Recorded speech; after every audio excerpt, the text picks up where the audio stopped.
Hello, potassium people. Welcome back to another Banana Bites, where today I want to talk about weapon rebalance videos. I'm not going to point out anyone specifically, but I found these videos to be very fascinating because, admittedly, there's always going to be some group of people that dislike some of the rebalances that other people propose for the game. And in fact, this isn't anything new, because when the game was fairly new, when Valve was actually updating the game, they introduced weapons with these wacky concepts that people were very dismissive of very early on. The soda popper is a classic example. Basically, if you run around with the fastest movement speed, like base movement speed class of the game, you get free mini crits after you run a certain short distance. Or the atomizer let you triple jump without pulling it out first. So you could just equip it and have a triple jump, right? There are weapons still in the game that people don't like the current status of. The Natasha is my least... I hate that weapon. It's hands down my most hated weapon in TF2. Because I like playing Scout. I like to jump around, fly around, move as fast as I can. Natasha Heavy shows up and all of a sudden, I have to mash A and D. Yeah, I know the strafing thing works. But try and jump and do that in the air. Uh-oh. What's that? You can't really strafe the bullets when you're in the air. You can't really just negate that downside. What's that?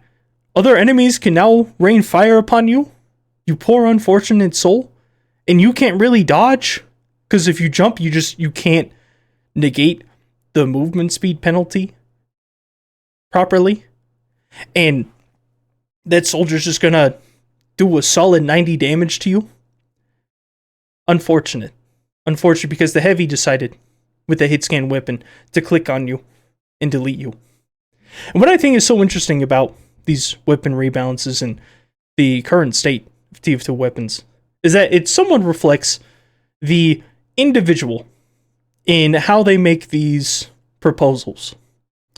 For instance, I saw a video where there was a Wrangler proposition.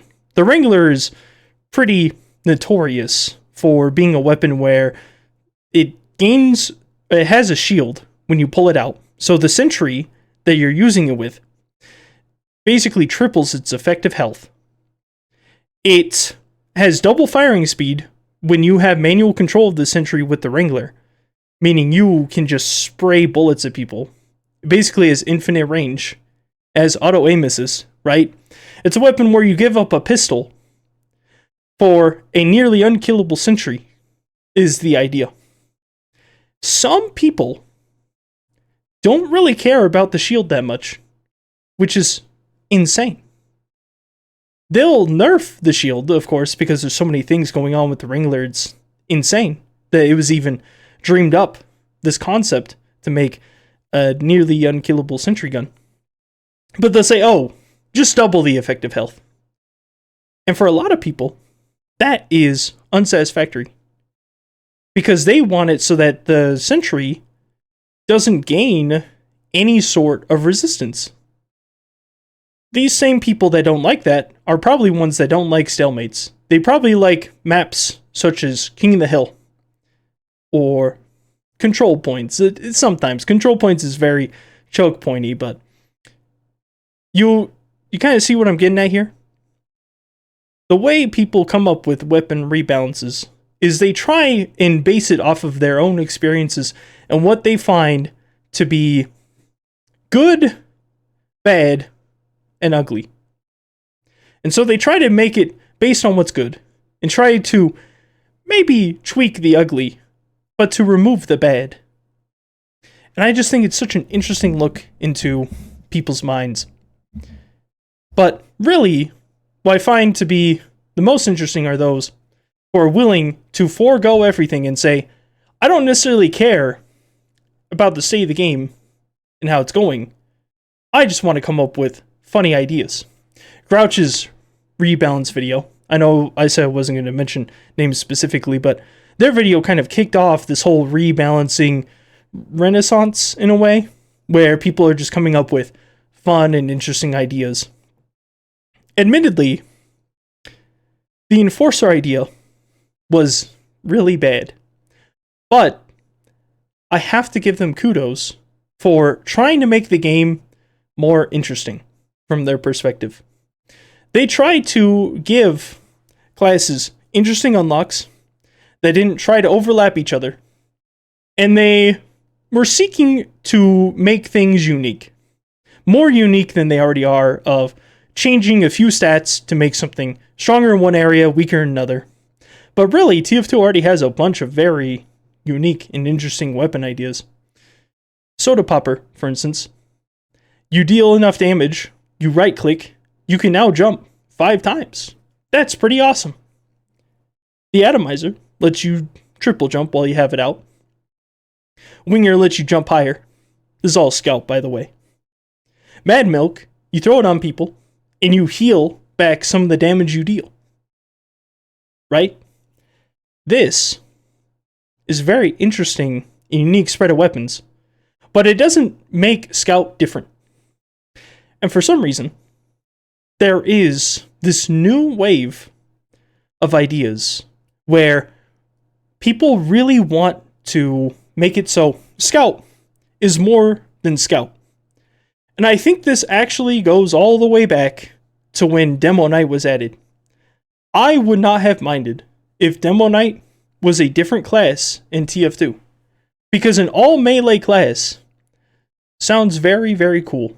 And Hybrid Knight admittedly is a very good crossover, like being able to mix and match weapons, but it can also lead to some complications, some unforeseen side effects, such as if you play Demo Knight with the Eyelander and get 4 heads, why not just take your boots and shield off, leave the Eyelander on, and go ahead and just play stock Demo, but all of a sudden you have a lot more health, you're faster, and you're just more annoying in general to deal with, right?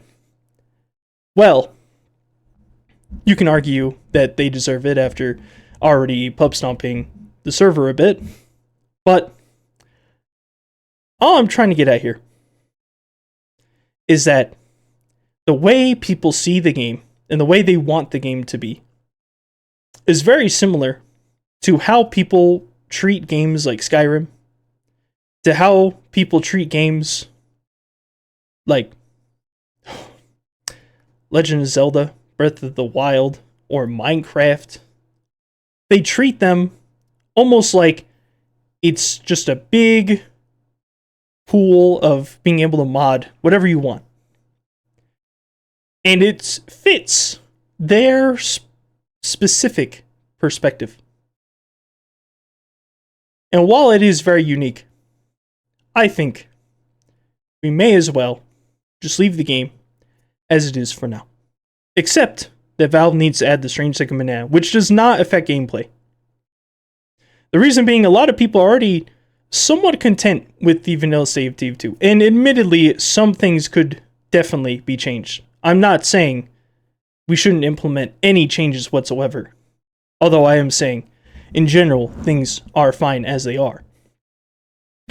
What I want to really nail home is that Valve needs to add stranges for every weapon, but especially the strangesecondbanana, and that people typically just make ideas or concepts or adjustments based on their own experience and what they enjoy. So, if we get the strangesecondbanana in, we may as well remove the Natasha. I hate that weapon so badly. But honestly, I've talked with so many people about the Natasha, and I was talking to a demo man main, stock demo man, and they were complaining about how bad the short circuit was. And I'm like, well, short circuit isn't all that bad. Because as a scout, if you run through it, you take less damage because it does damage depending on how long you're in the sphere. So running straight through it and just like taking 2 shots at the engineer is usually a pretty decent idea. Or just move out of the way of the sphere, because you're playing a hit scan class. You don't get affected by the projectile that much except for the blinding light, right? But a demo main was telling me, oh, the short circuit is horrible. It should be removed entirely. But then they were like, oh, but I love using the Natasha. Because sometimes scouts just get away. Scot-free. I like to pester him. I like to annoy him. There's no band-aid solution that's a fix-all for most of these weapon concepts. Some concepts are just bad. Some should just be removed. But I think the bad helps us to better appreciate the good. The good weapons, the good balance. If I was to make a top 3 list of things that could be removed, it'd be the Natasha, the Vaccinator, and most likely the short circuit. But then, people would still complain about the ring, and I'm kind of going in circles here, right? I just want the strange second banana, as I'm glad we're able to play the game. And I'm glad that the people who are making these rebalances are trying their best and trying to make things fun and interesting and balanced in the best way they know how. But gosh, am I glad that it's not just one individual person that doesn't work at Valve that's able to make these decisions and change the game as we know it. Because dang, I've seen some pretty bad ideas. Anyways, banana time. Now, see, nobody really complains about the second banana, except medics. A medic might whine and cry that they don't get their sandwich. But you know what? When I give them a banana, when they're on fire from a pyro that flanked, and then I give them another banana, not too long after that, because another pyro flanked, I don't hear them complaining too often. Just saying.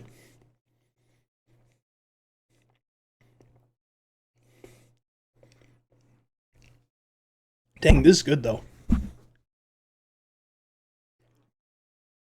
It'd make it better if I didn't attack my microphone with my banana.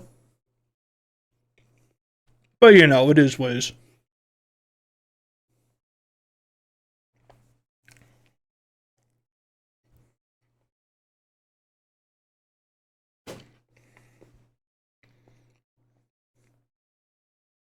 Well, potassium people, that's going to be it today. I'll talk to you all tomorrow. Bye-bye.